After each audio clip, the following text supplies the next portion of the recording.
Oke teman-teman, kita akan melanjutkan terkait dengan materi C++. Kita akan berkenalan dengan yang namanya function. Function adalah bagian program yang punya tugas tertentu.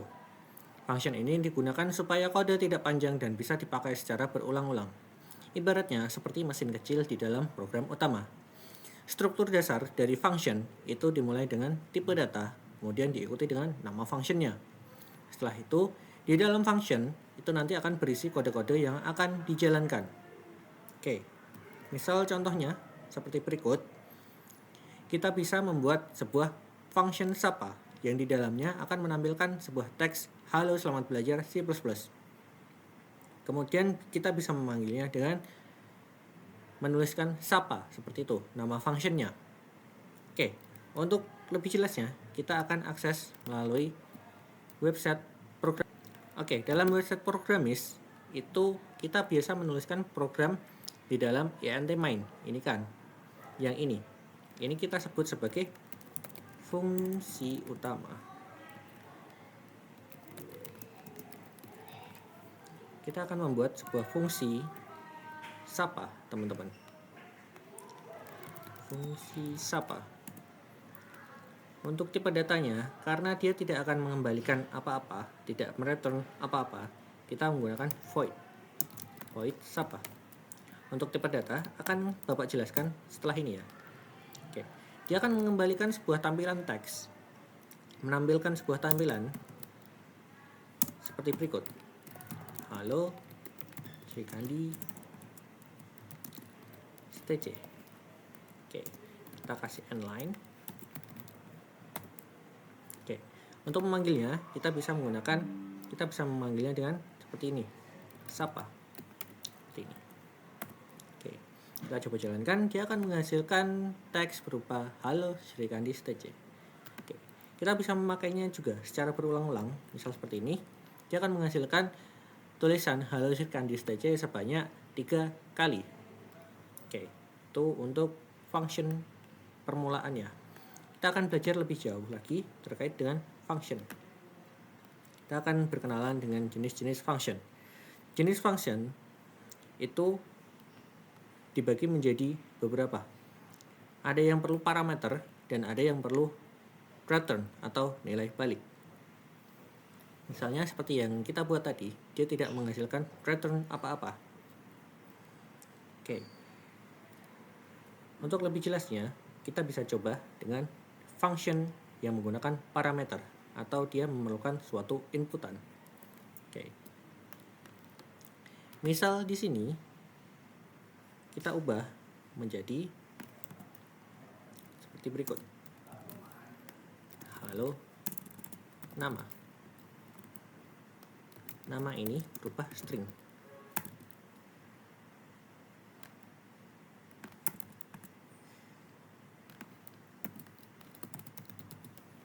Oke.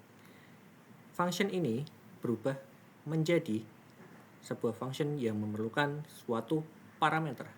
Parameter sendiri itu kita bisa gunakan nama seperti ini.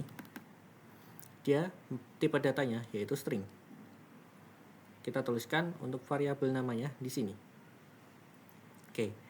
Untuk namanya itu sendiri kita dapatkan dari sapa terus kemudian yang ada di dalam kurungnya. Misalnya di sini Krishna. Kita ketikkan saja sapa Krishna. Seperti itu, dia akan menghasilkan halo Krishna.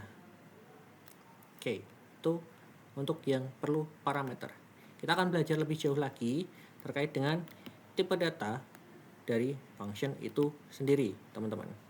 Silakan bisa dilihat untuk tipe data ada beberapa macam. Misal void, itu dia tidak mengembalikan nilai. Contoh fungsinya seperti void tampil. Integer dia mengembalikan nilai bilangan bulat, float mengembalikan bilangan pecahan, char mengembalikan satu huruf, string mengembalikan teks, boolean mengembalikan benar atau salah. Oke. Kita akan coba contohnya setelah ini, teman-teman. Kita kembali lagi ke website Programmis.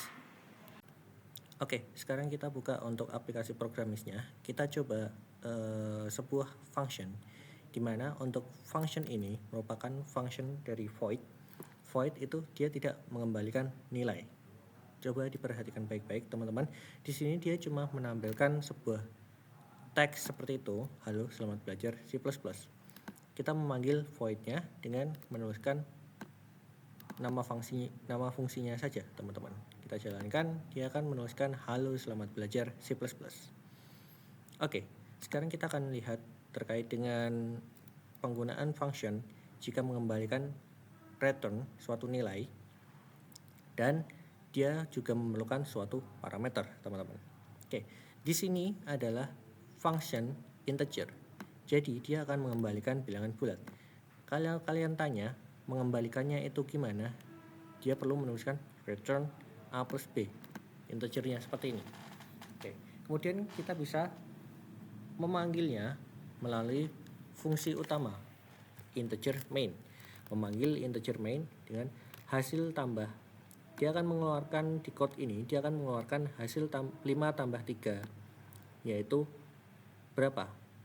Kita panggil functionnya, function pertambahan di sini, fungsi pertambahan di sini, dia memerlukan dua parameter, A sama B, variabel A sama B.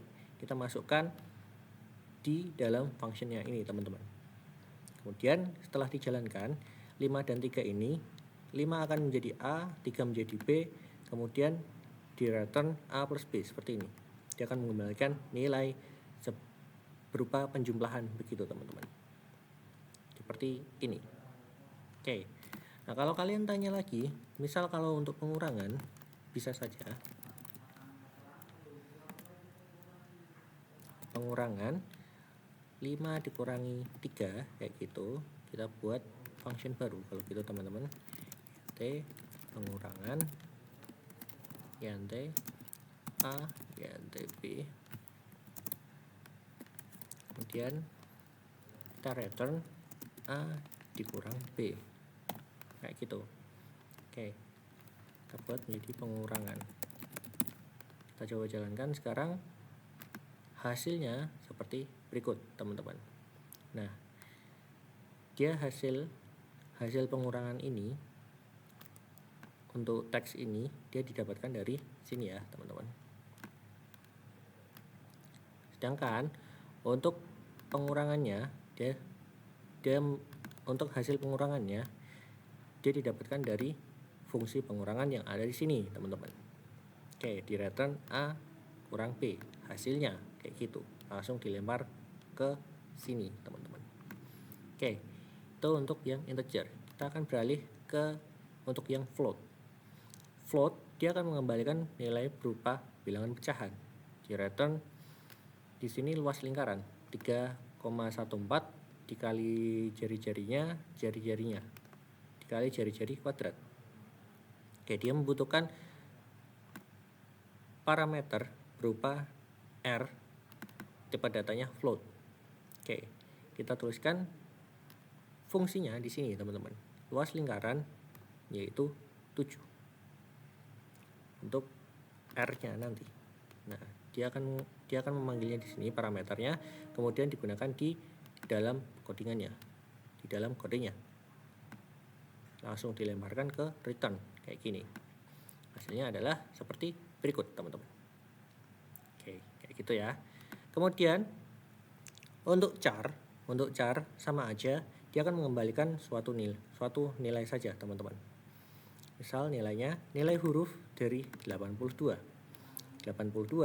dia akan dimasukkan ke dalam parameter nilai, kemudian dicek melalui if else kayak gini. Nah, if-nya dilihat nanti 82 masuk sebagai karakter apa teman-teman. Oke, kita coba jalankan dan dia hasilnya harusnya adalah B teman-teman. Oke, kemudian ada juga function untuk mengembalikan teks atau kalimat. Ini contohnya yang sapa nama tadi. Kita jalankan saja, di mana kalau seperti ini untuk sapa nama, selain tadi untuk contoh menggunakan void, kita bisa mengembalikannya berupa teks teman-teman, berupa teks atau kalimat. Nah, untuk function ini dia akan menerima sebuah parameter berupa string. sini, teman-teman. Berubah string di sini, teman-teman. Nah, kemudian disimpan sebagai variabel nama. Variabel namanya digunakan pada return hello ini, teman-teman. Oke.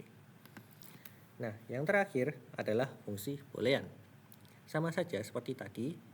Untuk boolean, dia akan mengembalikan nilai benar atau salah. Jika kita coba, apakah lulus untuk nilai 80? Jawabannya adalah 1. 1 di sini melambangkan true, teman-teman.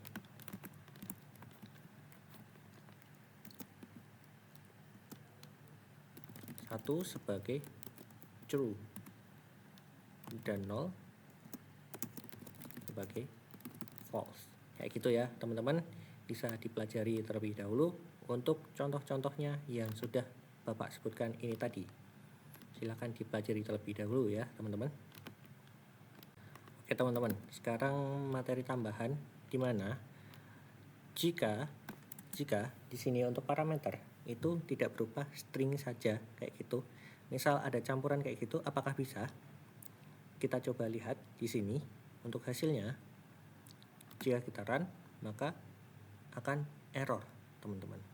Karena usia di sini diidentifikasikan sebagai integer, kayak gitu, bukan sebagai string. Nah, maka dia emang harus mengembalikan sesuatu berupa string ya, teman-teman, kayak gitu. Maka untuk menjalankannya, biar usia ini bisa menjadi string, kita perlu mengkonvertnya dulu, teman-teman. Sebentar.